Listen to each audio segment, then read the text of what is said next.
Ang pagpapatawad, pagbibigay at pagiging mabuti ay nagbubukas ng ating puso upang matanggap ang masaganang pagpapala ng Diyos.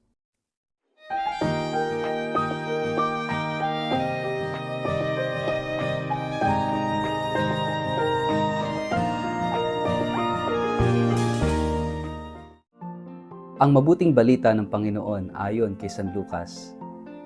Maging mahabagin kayo tulad ng inyong ama na mahabagin. Huwag kayong humatol at hindi kayo hahatulan. Huwag kayong magparusa at hindi kayo parurusahan. Magpatawad kayo at kayo'y patatawarin. Magbigay kayo at kayo'y bibigyan din. Hustong takal, siksik, liglig at umaapaw pa ang ibibigay sa inyo. Sapagkat ang panukat na ginagamit ninyo sa iba ay siya ring gagamiting panukat sa inyo. Ang mabuting balita ng Panginoon. Word of the day, hear what God has to say.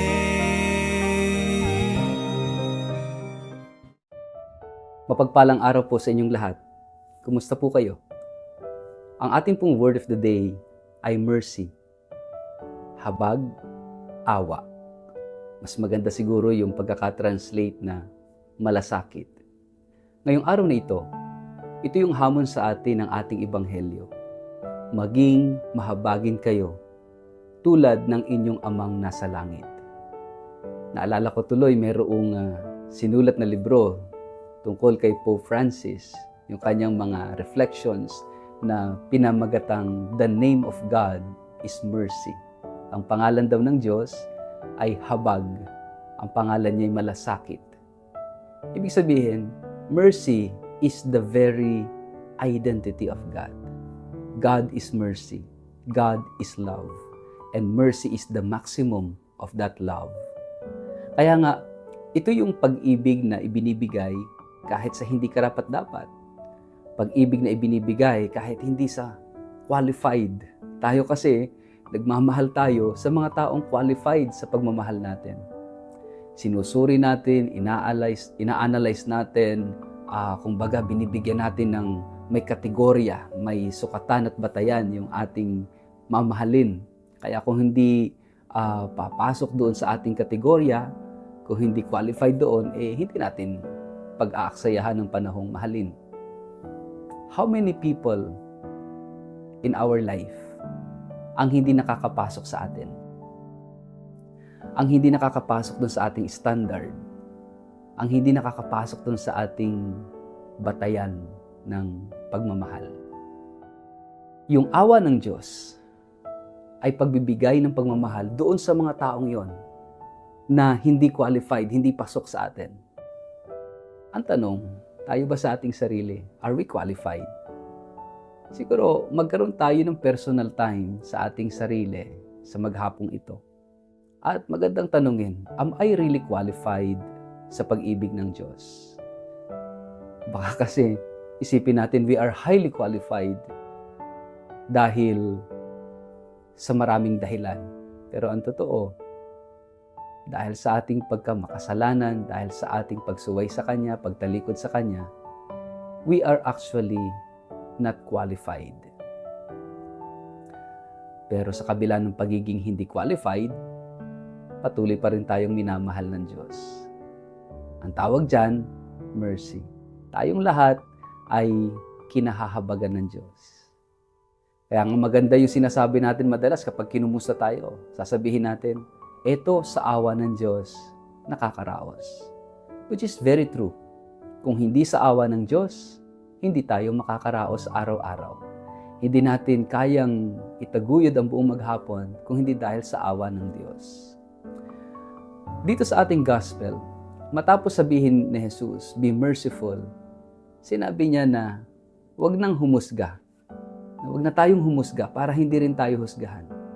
Sapagkat kung ano ginamit nating panghusga sa ating kapwa, ganun din ang gagamitin sa atin. So better not to judge.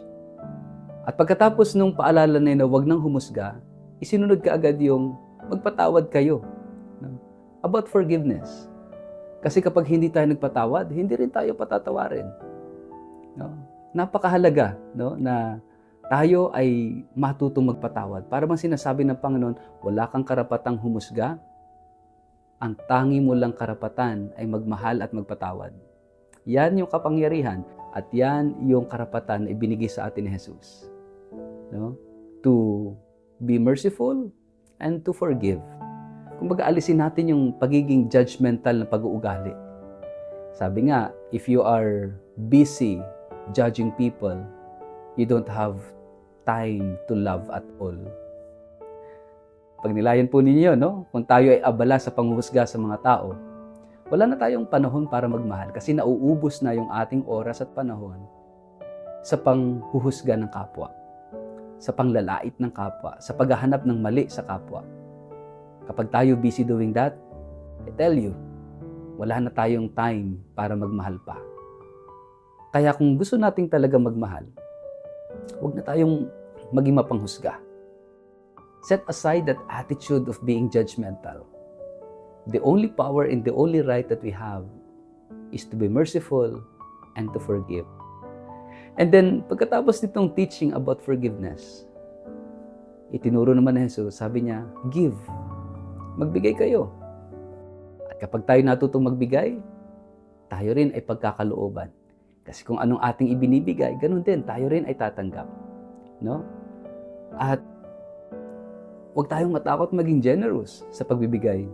Bakit? Sabi ng Panginoon. Kasi ipagkakalob din sa inyo ng Diyos yung mga pangangailangan mo. Siksik, liglig, at umaapaw pa. Ito yung mga masarap pakinggan, no, kapag ikay nagbibigay. Pero hindi dapat yun ang motivation natin. Ang motivation natin sa pagbibigay ay pagmamahal. Wala na. Hindi dahil nag-i-expect ka ng balik. Hindi dahil inaasahan mong siksik, liglig at umaapaw pa yung ibabalik sa'yo. Kasi in reality, kapag ikaw ay nagbigay, hindi naman palaging may balik. Minsan nga, yung balik hindi pa maganda. Ikaw pa yung mamasamain kapag ikaw pa yung nagmamalasakit at tumutulong sa iba. So mga kapatid, napakaganda ng paalala sa atin ngayong araw na ito, which are actually very important aspects sa buhay natin. Yung habag, huwag na manghusga, magpatawad, at magbigay. So ito'y sana'y tunay na maisabuhay at maisapuso natin at maipamana natin itong ganitong pag-uugali. Maipamana natin sa ating mga anak at apo, sa buong angkan at buong pamilya. Itong ganitong virtues, itong ganitong ugali ay mga dakilang pamana na gustong ibigay sa atin ni Jesus, isabuhay natin, angkinin natin, at ating ipamana sa ating mga mahal sa buhay. Be merciful, maging mahabagin, huwag nang humusga, magpatawad, at magbigay. Sa pamamagitan nito, binabago mo ang sarili mo, binabago mo ang pamilya mo, binabago mo ang kapwa mo, binabago natin ang mundo. Sa ngalan ng Ama at ng Anak at ng Espiritu Santo. Amen. Ama naming Diyos, tulungan mo kaming maging mahabagin tulad ng Ama. Ang magmahal kahit sa mga hindi karapat-dapat. Alisin mo sa amin ang ugaling mapanghusga. Turuan mo kaming magpatawad at magbigay sa aming kapwa. Amen.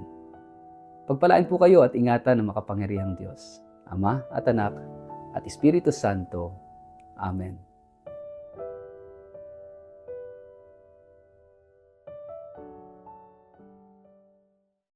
Mga kaibigan, inaanyayahan ko kayo na sumama sa akin sa isang pilgrimage sa Eastern Europe mula May 20 hanggang June 5 ngayong taong ito.